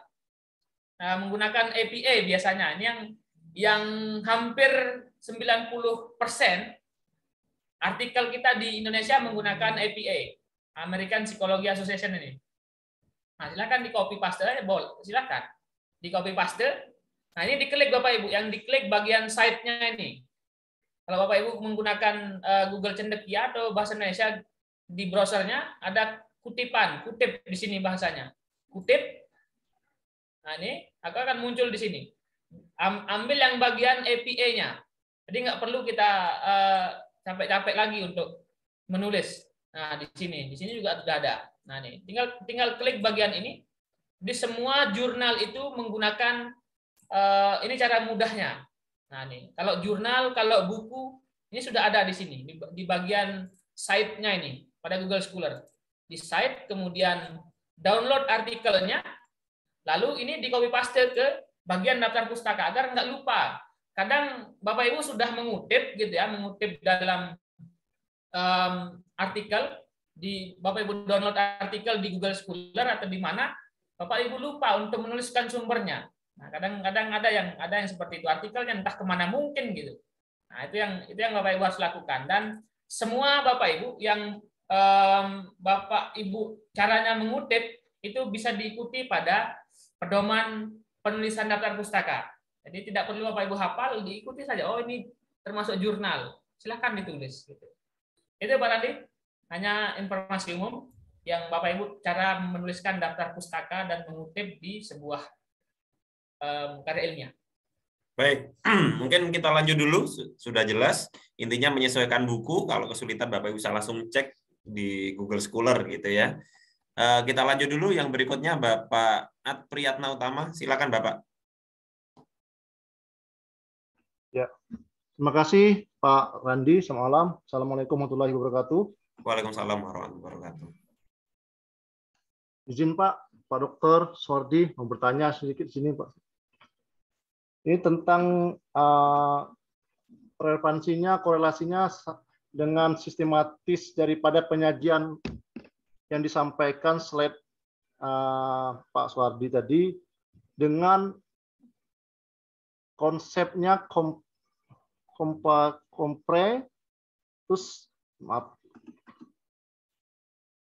kontras, kritis, sintesis, dan kesimpulan. Ini bagaimana Pak Suwardi korelasinya dengan sistematis penyajian dari empat komparasi tadi? Ya. Itu diletakkan di mana? Di bagian ada artikel ya Pak? Ya, di artikelnya di bagian mana? Di bagian daripada result, hasil, atau diskusi, Pak Suwardi. Baik. Ya. Terima kasih. Baik, terima kasih Pak Priyatna. Mungkin langsung bisa direspon Pak Suwardi. Ya, pertanyaan sangat mendasar sekali dan banyak Bapak Ibu yang bertanya seperti itu. Ada 5 yang biasanya Bapak Ibu para peneliti kualitatif ataupun khususnya pada penelitian literatur ini menggunakan itu. Di mana posisinya? Nah, gitu pada apakah pada pendahuluan, pada hasil, atau pada pembahasan? Bagian-bagian itu boleh Bapak Ibu tempatkan pada bagian-bagian pendahuluan, hasil ataupun pembahasan. Tetapi banyak yang coba Bapak Ibu lihat tujuannya. Ketika Bapak Ibu ingin, oh saya menemukan satu literatur ini sama gitu ya. Saya menemukan literatur yang ataupun sumber satu dengan yang kedua ini hasilnya sama gitu ya. Nah, Bapak Ibu bisa menggunakan teknik untuk mencari persamaannya. Oh, apa persamaannya di situ? Nah, silahkan digabungkan antara pendapat yang satu ataupun Bapak Ibu ambil intisari pendapat yang satu, pendapat yang dua, cari kesamaannya. Buat sebuah kesimpulan persamaan di sana. Oh, seperti ini. Lalu silahkan dibahas. Dibahas pada mungkin pada hasil di sana. Hasilnya sudah Bapak Ibu dapatkan persamaannya kan? Oke, hasilnya persamaannya seperti ini dalam hasil penelitian. Lalu, apa yang Bapak Ibu tulis dalam pembahasan? Hasil persamaan itu silahkan dicoba lagi, cari lagi menurut teori ataupun menurut hasil penelitian, apakah persamaan yang Bapak Ibu dapatkan pada hasil penelitian itu ada juga korelasi dengan yang lain ataupun yang Bapak Ibu ingin bahas dalam pembahasan. Nah, itu perbedaan yang ada pada pendahuluan. Kalau teori-teori yang ada pada pendahuluan itu untuk menjadi dasar Bapak Ibu menulis, kemudian hasil penelitian itu Bapak Ibu dapatkan dari hasil-hasil kajian literatur, kemudian dalam pembahasan itu adalah Bapak Ibu bahas kembali ataupun ulas kembali hasil penelitian yang Bapak Ibu dapatkan, yang Bapak Ibu sudah tulis pada hasil penelitiannya, bahas kembali dalam poin pembahasan. Nah, di situ kurang lebih, kalau banyak yang mungkin kurang, nanti kita akan bisa diskusi lagi di WA Group. Baik, mungkin bisa dijawab dulu pertanyaan di kolom chat, Pak Suhardi. Nanti kita lanjut lagi yang baik. present. Ada banyak juga pertanyaan di kolom chat ini. Apakah English Publication menjadi citasi, misalkan judul artikel berbahasa Indonesia? Ya, silahkan. Apakah itu dari Pak Bayu? Apakah artikel ataupun jurnal yang nasional ataupun internasional itu boleh? Boleh Bapak Ibu kutip, Bapak Ibu jadikan sumber referensi. Nah, yang penting satu kuncinya Bapak Ibu, jangan lupa untuk mencantumkan sumbernya. Apakah itu jurnal bahasa Inggris, bahasa Indonesia, silahkan. Lalu lebih dari 1 orang. Nah, ini sekali lagi Bapak Ibu, dalam penulisan daftar pustaka itu ada banyak sekali cara. Ada yang penulisnya 1 orang, 2 orang, 3 orang, 4 orang, itu gimana nulisnya? Mungkin agak panjang kalau saya akan terangkan. Bapak Ibu lihat saja contohnya, dan sudah sangat jelas Bapak Ibu, sangat jelas di sana cara menulisnya, itu bisa Bapak Ibu langsung aplikasikan. Nggak perlu teori mungkin. Di sana sudah jelas. Oh, kalau 2 orang ini tulis saja dua-duanya gitu ya. Kalau 4 orang lebih, 3 orang lebih itu at all. Yang kalau yang bahasa Inggris, kalau yang bahasa Indonesia Suhardi, Randi, Hoirudin misalkan, dan kawan-kawan misalkan di sana.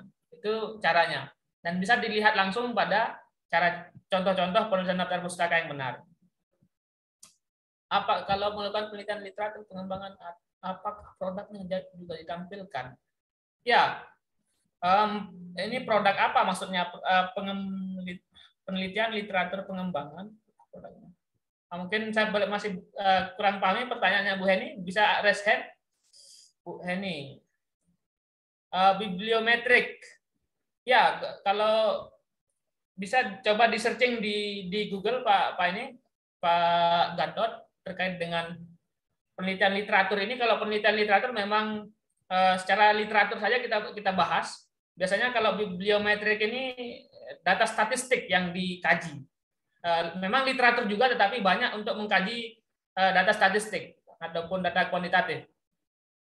Kemudian dari Ibu Novalina. Apakah dalam penelitian literatur boleh mengubah data, tampilan data dari bentuk tabel, sumber jurnal menjadi grafik? Boleh, silakan Ibu. Jika memang itu adalah bentuk dari data yang Bapak Ibu dapatkan ataupun hal yang Bapak Ibu dapatkan dalam literatur itu, silakan ditampilkan saja, tidak jadi masalah. Yang penting ada penjelasan, ada deskripsi yang Bapak Ibu jelaskan pada hasil penelitiannya supaya pembaca ataupun pembaca itu tahu ataupun ngerti apa yang kita sampaikan. Nah, lalu I Gusti Ngurah, cara mempublikasikan artikel. Ya, nanti akan saya sampaikan di WA Group ya untuk publikasinya. Bu Sudina, oke, mudah dipahami, oke.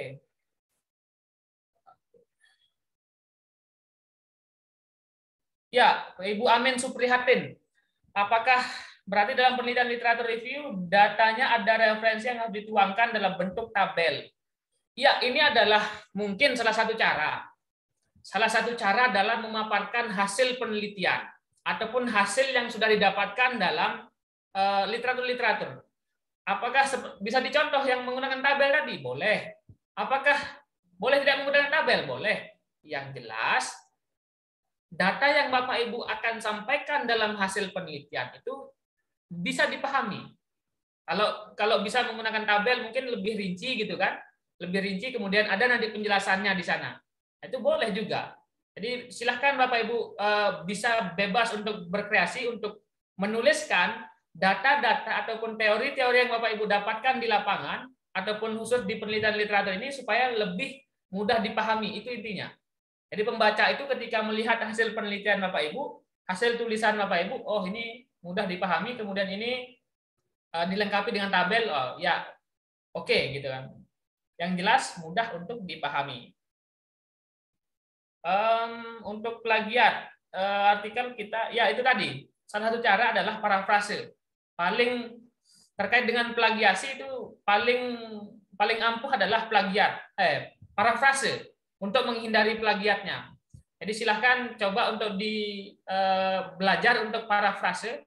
Jadi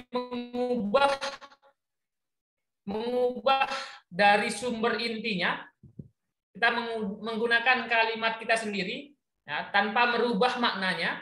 Ya, tadi sudah saya jelaskan bisa menggunakan sinonim, bisa menggunakan kata ganti, kalimatnya dirubah menjadi kalimat langsung ataupun tidak langsung, gitu ya. Itu untuk menghindari plagiat di zaman digital. Apakah sudah aplikasi untuk parafrase? Parafrase itu banyak Bapak Ibu. Yang paling manual adalah kita mengganti itu secara manual. Tapi ada beberapa aplikasi yang saya kenal untuk memparafrase kayak Spinner dan apalagi jenisnya itu. Ada Bapak Ibu. Silahkan bisa nanti kita jurnal untuk naik pangkat menggunakan. Untuk urusan naik pangkat saya masih tidak bisa menjawab di sini ya Bu Hajah. Nanti ada khusus tersendiri. Bapak Hoirudin, bolehkah dalam memparafrase kutipan peserta didik kita ganti menjadi pembelajaran diklat atau contoh bagian pemberdayaan karyawan? Iya, silahkan yang pertama Bapak Ibu. Nanti untuk judul yang pertama silahkan ditentukan dulu Bapak Ibu ingin menulis apa nih. Menulis apa judulnya ataupun objeknya apa dulu yang Bapak Ibu ingin tulis. Nah, barulah Bapak Ibu lihat contoh-contoh penelitian, artikel. Jadi Bapak Ibu akan banyak mendapatkan inspirasi, ide terkait dengan judul, ide terkait dengan apa yang Bapak Ibu ingin teliti dengan banyak mencari ataupun melihat artikel-artikel terlebih dahulu. Oh, saya bidang apa nih? Bidang manajemen sekolah. Nah, kira-kira judul apa yang saya harus pakai gitu kan? Lihat Google Scholar Bapak Ibu. Sekali lagi Google Scholar ini dan banyaklah mencari literatur manajemen sekolah. Manajemen sekolah. Nah, ini. Nanti akan banyak kita diarahkan. Oh, manajemen sekolah berbasis ICT. Manajemen sekolah berbasis karakter. Nah, ini bisa sekali untuk Bapak Ibu tulis dalam kajian literatur. Dan semua manajemen sekolah efektif. Manajemen sekolah. Nah, ini bisa Bapak Ibu jadikan referensi untuk apa kira-kira nih judulnya ataupun yang saya bisa lakukan gitu ya. Oke.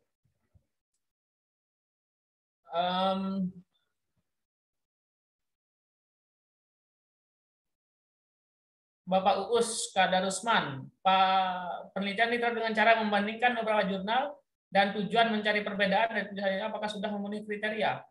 Iya, boleh. Yang penting tujuan Bapak Ibu sudah ada di sana. Bapak Ibu ingin membandingkan lebih banyak untuk membandingkan gitu ya.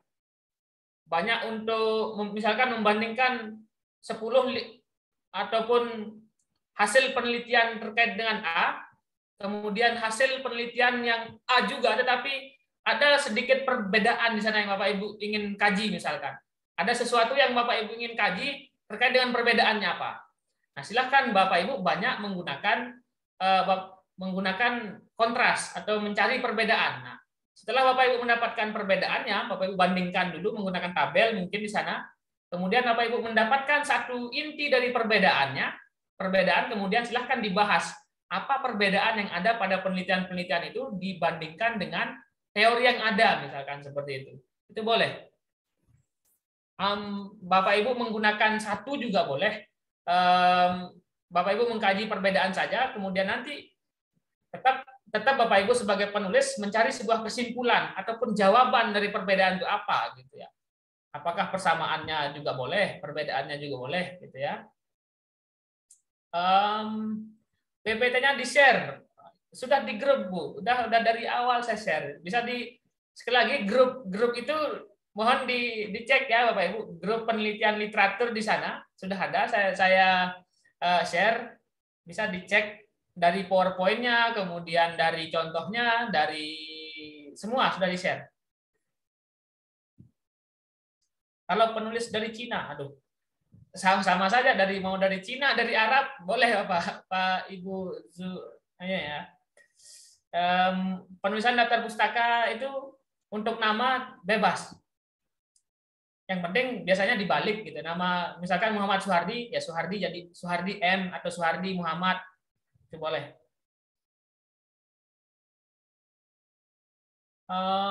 Oke. Adakah jurnal yang digunakan minimal? Sekali lagi, dalam penelitian itu tidak ada minimal dan maksimal, Bapak Ibu. Tidak ada berapa minimal yang disebutkan dalam teori apapun, sumber yang digunakan, apakah itu penelitian literatur ataukah penelitian yang lain. Tidak ada teori yang mengatakan seperti itu. Tetapi kita sebagai peneliti, apalagi penelitian literatur, memang seyogianya ataupun sepantasnya kita harus banyak mengkaji literatur gitu ya. Biasanya semakin banyak yang kita gunakan maka semakin bagus.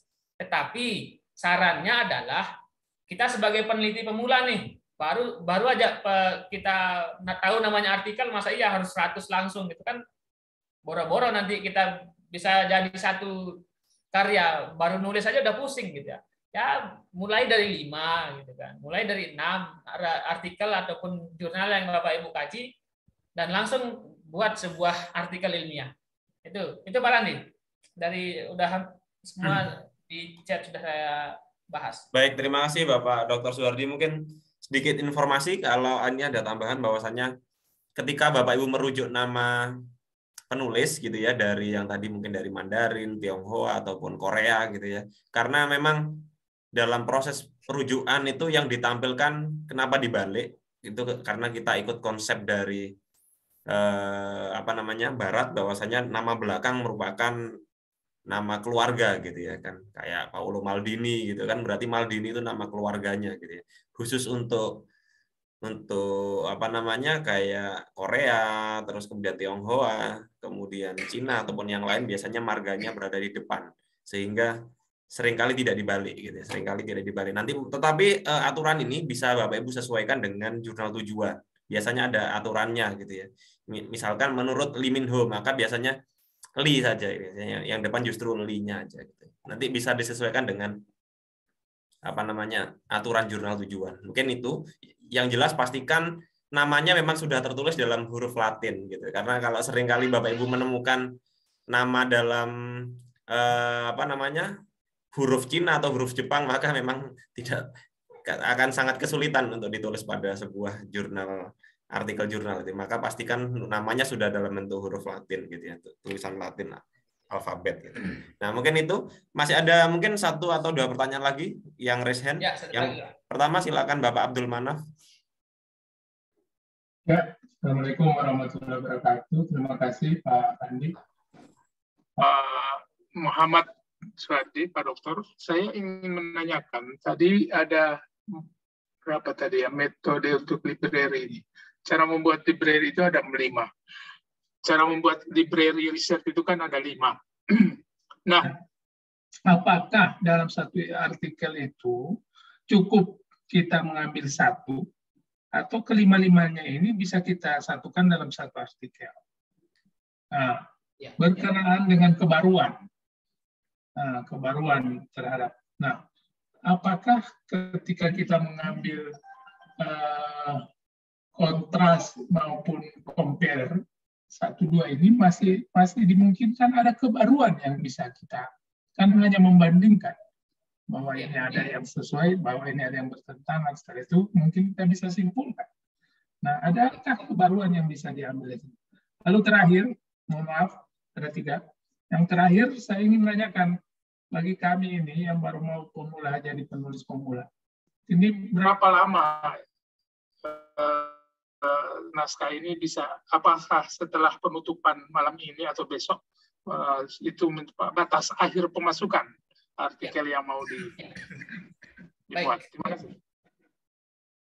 Baik, terima kasih. Mungkin langsung direspon Pak Suwardi. Baik, terima kasih Pak Abdul Manaf terkait dengan pertanyaannya.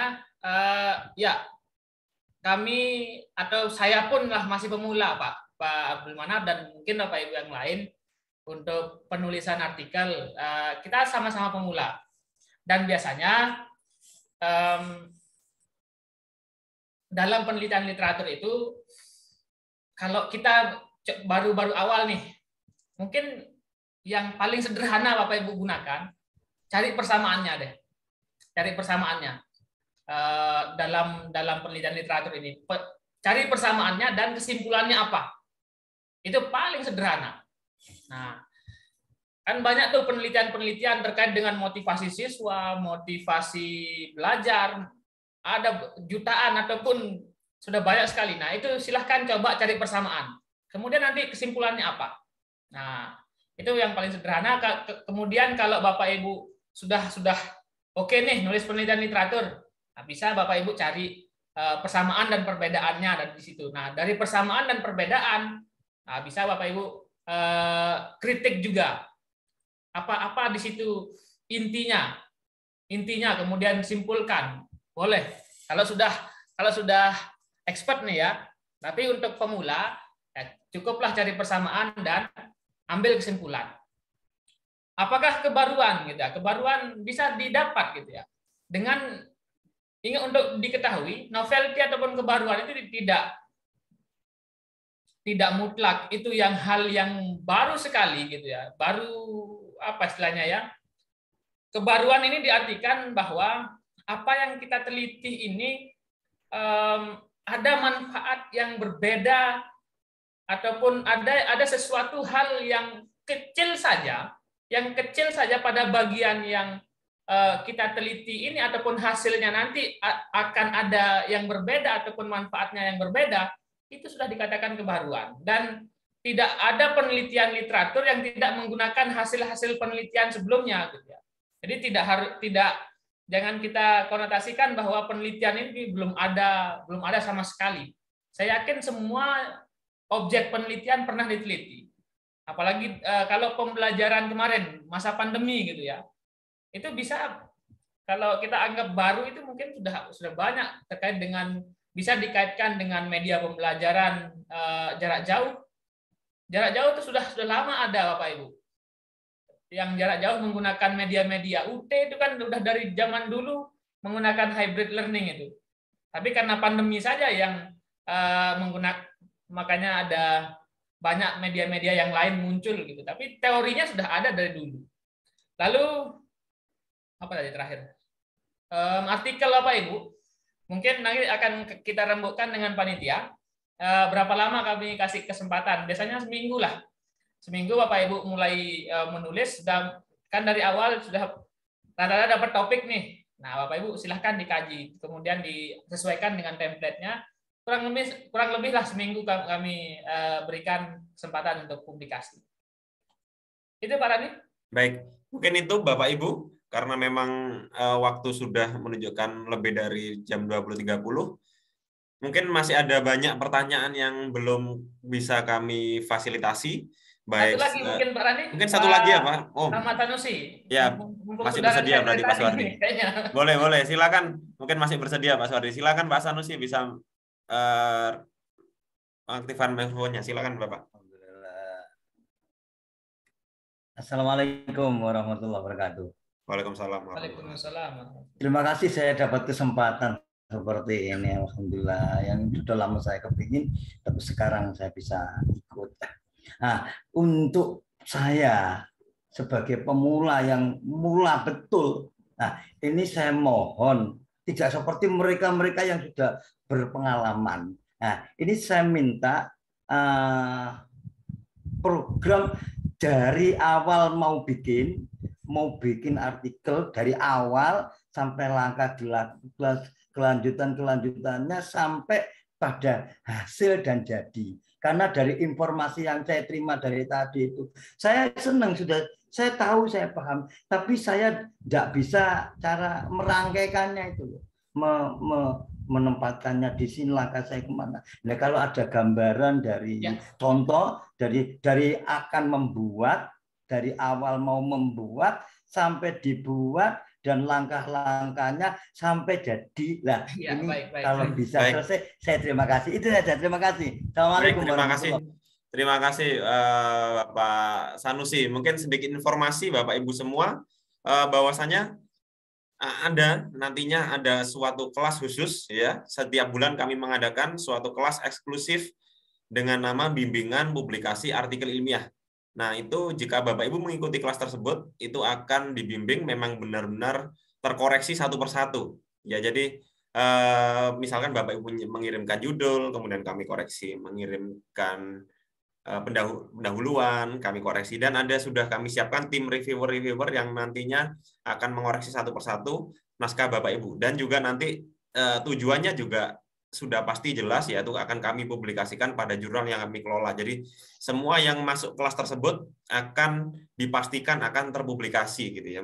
Dan kami akan bimbing dengan tuntas. Mungkin maksudnya adalah kelas yang seperti itu yang mungkin yang Bapak maksudkan ya, mungkin seperti itu. Nanti mungkin Bapak bisa ikut di awal bulan depan. Kita akan bimbing selama 1 bulan. Kalau 1 bulan tidak selesai, kami akan tetap bimbing sampai dengan selesai. Itu adalah kelas eksklusif. Nah, itu mungkin sedikit perbedaan dengan yang kelas di hari ini. Mungkin sedikit itu mungkin bisa direspon juga Pak Suwardi. Ya, Bapak Ibu, untuk di grup Bapak Ibu yang sudah tergabung pada masing-masing grupnya, silahkan dimanfaatkan juga Bapak Ibu ya, dimanfaatkan untuk bisa berdiskusi. Nah, di WA grup itu sudah hampir semua kami bagikan apa yang kami punya gitu kan. Dari materi, kemudian rekaman, kemudian cara untuk menulis daftar pustaka yang benar, kemudian contoh-contoh judul, contoh-contoh artikel, kemudian cara mengutip yang benar.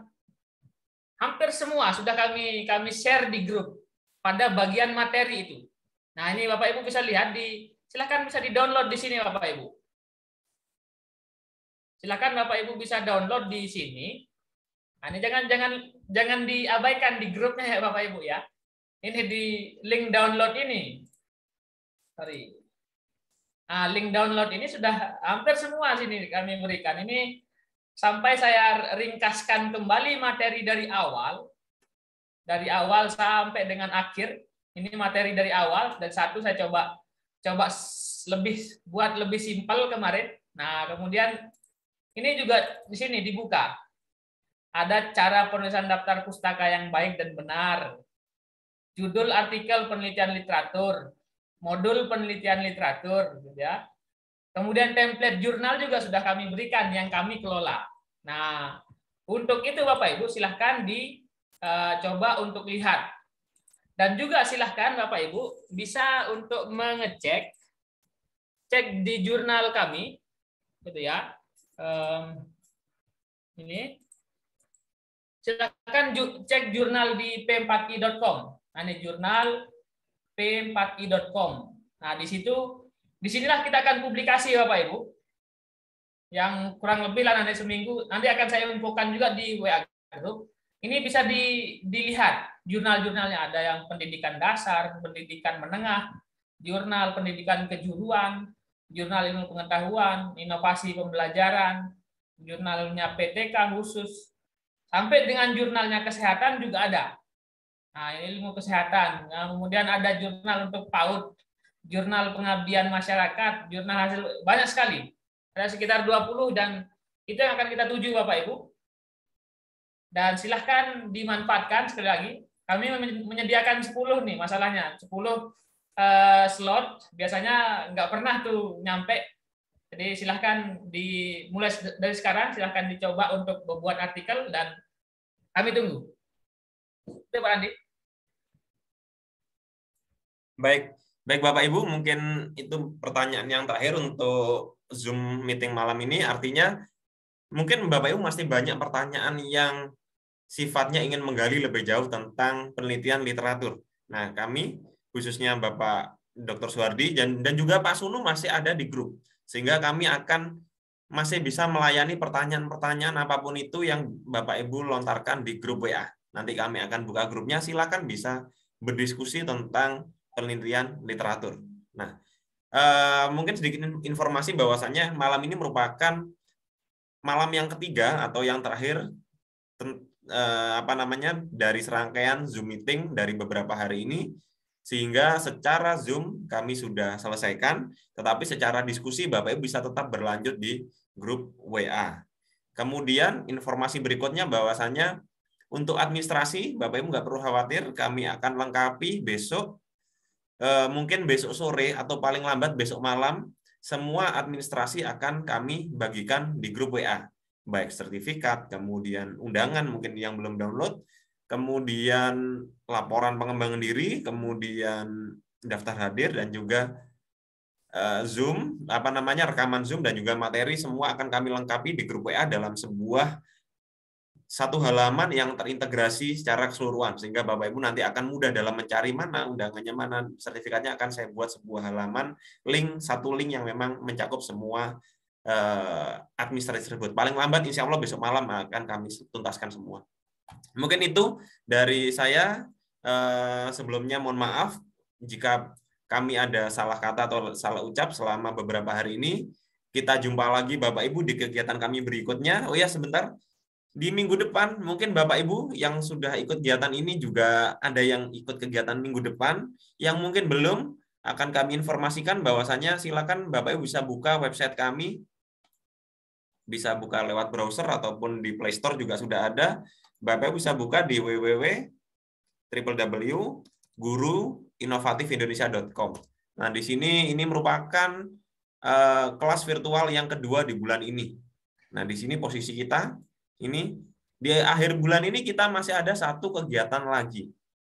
Nah, ini ada satu kegiatan lagi dengan tema pelatihan membuat blog pembelajaran dengan WordPress. Nah, mungkin Bapak Ibu yang tertarik membuat blog, baik Bapak Ibu guru, dosen, widya suara ataupun yang lain yang tertarik membuat blog untuk menjadikan blog tersebut menjadi salah satu media yang dapat digunakan untuk pembelajaran, silakan bisa ikut kelas ini. Nantinya juga di kelas ini kami akan siapkan sebuah lomba ya, sebuah lomba menulis blog yang akan kami apresiasikan dengan hadiah tertentu gitu ya. Nah, mungkin itu sedikit gambaran dari kami.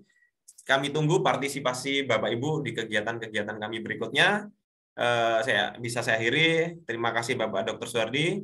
Saya akhiri. Assalamualaikum warahmatullahi wabarakatuh. Tetap belajar, berkarya, berinovasi. Salam Guru Inovatif Indonesia.